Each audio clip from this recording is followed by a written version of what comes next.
यदि आपको आईएएस बनना है, देखिए आपके यहां होने के दो उद्देश्य हो सकते हैं। एक तो ये कि आईएएस बनना है, दूसरा ये भी हो सकता है कि आईएएस बने ना बने ज्ञान प्राप्त करेंगे, आनंद लेंगे, ये भी हो सकता है। तो 1000 में से 2 4 5 बच्चों का उद्देश्य होता है आनंद प्राप्त करना, कि कुछ नया सीखेंगे, मजा आएगा, कुछ नए दोस्त बनेंगे, शायद बात भी बन जाए, तो इस चक्कर में बच्चे आते हैं। ऐसे 5 7 बच्चे जो हैं उनको केंद्र में रख के बात मैं नहीं कर सकता हूं। अगर 1000 बच्चे हैं तो 1000 में से 5 10 तो वो वाले हैं, ठीक है।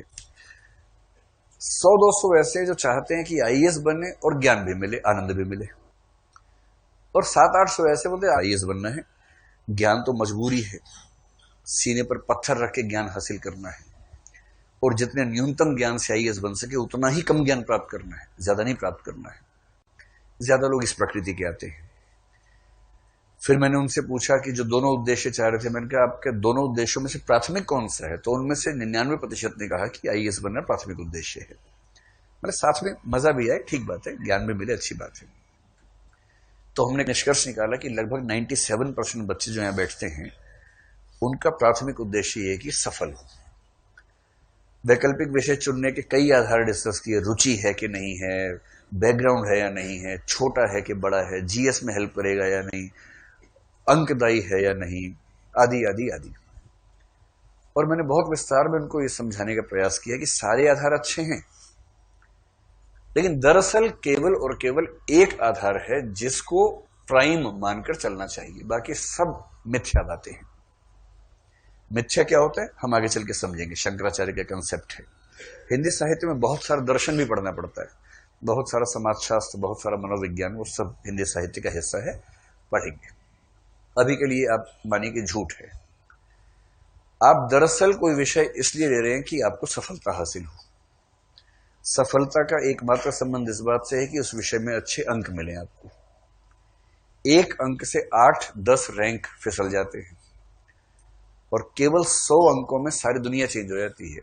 प्रॉपर आईएएस से आखिरी रैंक तक की दुनिया केवल 100 अंकों की गैप की है, बस इतना ही अंतर होता है। और कल मैंने विस्तार में समझाया कि अगर आपको आईएएस बनना है प्रॉपर, तो आपको 1050 नंबर चाहिए।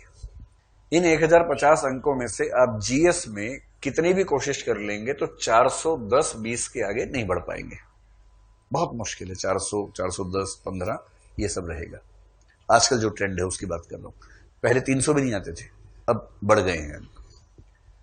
आप ऐसे में बहुत बड़े 30 मार्क होंगे तो 160 ले आएंगे, और मैं आप सबको 30 मार्क मान लेता हूं, 160 आ गए।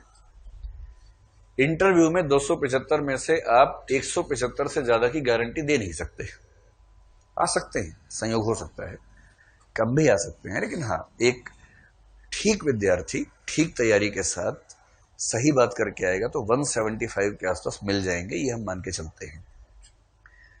ये तीनों मिला के कितने हुए? 570 600 745 हुए, और 745 के बाद जो बैलेंस रह गया वो है 305। 305 नंबर वैकल्पिक विषय में लाएंगे तो आईएएस बनेंगे। इतिहास में अभी तक 2 व्यक्तियों के 300 प्लस मार्क्स है, 310 301। राजनीति विज्ञान में एक के हैं 312 है, भूगोल में एक के भी नहीं है, हाईएस्ट 291 है।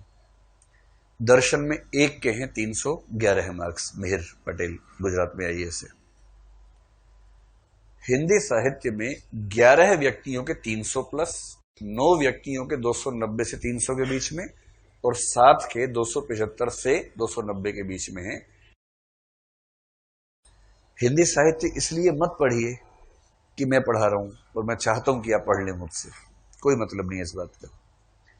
मैंने जब पढ़ाना बंद किया था ये मान के किया था कि बंद मतलब बंद, ये तो संयोग से वो सब एक परंपरा चल पड़ी जो हमारी कल्पना में नहीं थी। हिंदी साहित्य इसलिए पढ़ना है कि आपकी सफलता में सबसे बड़ी भूमिका यह विषय निभा सकता है, और ये बात मैं गारंटी से, दावे से कह रहा हूं। इंटरनेट पर डीओपीटी की साइट पर पिछले 4 साल की सारी मार्कशीट्स उपलब्ध हैं, वहां से देख लीजिए। बस जिस भी विषय को देखें हिंदी माध्यम में देखिएगा, क्योंकि लोग क्या करते हैं, अंग्रेजी माध्यम के अंक दिखा के आपको बताएंगे कि इतने अंक आते हैं। अंग्रेजी माध्यम की दुनिया एकदम अलग है, वहां तो अंकों का अनुपात ही एकदम अलग हो जाता है। इसलिए मन में कोई दुविधा मत रखिए।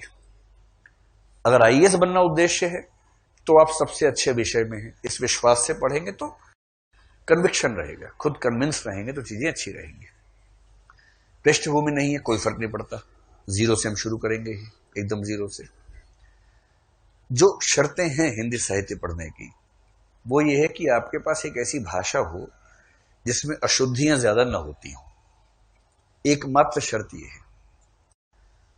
अगर आप अशुद्धियां बहुत ज्यादा करते हैं, स्पेलिंग मिस्टेक्स की बात मैं कर रहा हूं, या ग्रामेटिकल, लिंग, वचन, वो सब अशुद्धियां, अगर वो बहुत ज्यादा है तो परीक्षक को अच्छा नहीं लगेगा, और वो बहुत ज्यादा है तो जीएस में भी अच्छा नहीं लगेगा, निबंध में भी अच्छा नहीं लगेगा, साहित्य में थोड़ा और ज्यादा अच्छा नहीं लगेगा। अगर आपके पास ऐसी भाषा है कि आप ठीक से लिख लेते हैं, फ्लो है बातों में, अशुद्धियां नहीं है या कम है, तो हिंदी साहित्य में इसके अलावा कोई भी शर्त नहीं है। सबसे मजे की दो बातें हैं। इतने नंबर क्यों आते हैं? नंबर ज्यादा आने की एक वजह तो यह कि साहित्य के परीक्षक आमतौर पर थोड़े सहृदय माने जाते हैं।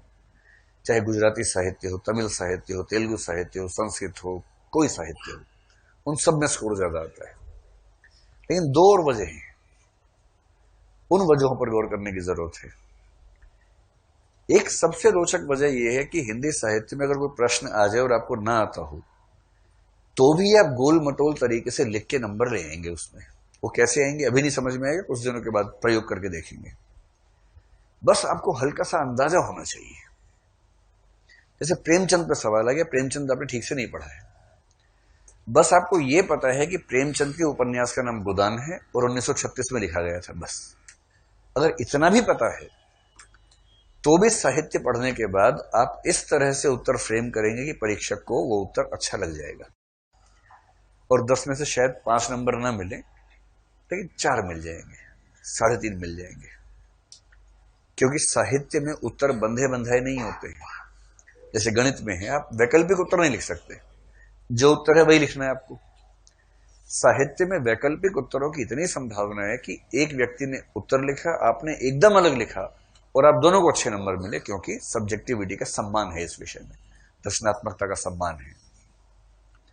आपने एक बार जो पढ़ लिया, समझ लिया, नोट्स बना लिए, उसके बाद वो बदलने वाला नहीं है, अपडेट नहीं करना है, रोज के अखबार से चीजें बदलेंगी नहीं, स्थिर है एकदम। जो समस्या राजनीति विज्ञान में आती है, समाज शास्त्र में है, लोक प्रशासन में है, कि प्रश्न वही हैं, उत्तर बदल गए अगले साल, नई स्टडीज आ गई, नई रिपोर्ट्स आ गई। अगर सेकंड एआरसी को हर 4 लाइन के बाद नहीं लिखेंगे पवेड में, तो उत्तर अच्छा ही नहीं माना जाएगा। हिंदी साहित्य में कबीर चले गए, सारे प्रश्न वही, सारे उत्तर वही। जितने साहित्यकार पाठ्यक्रम में सब जा चुके हैं।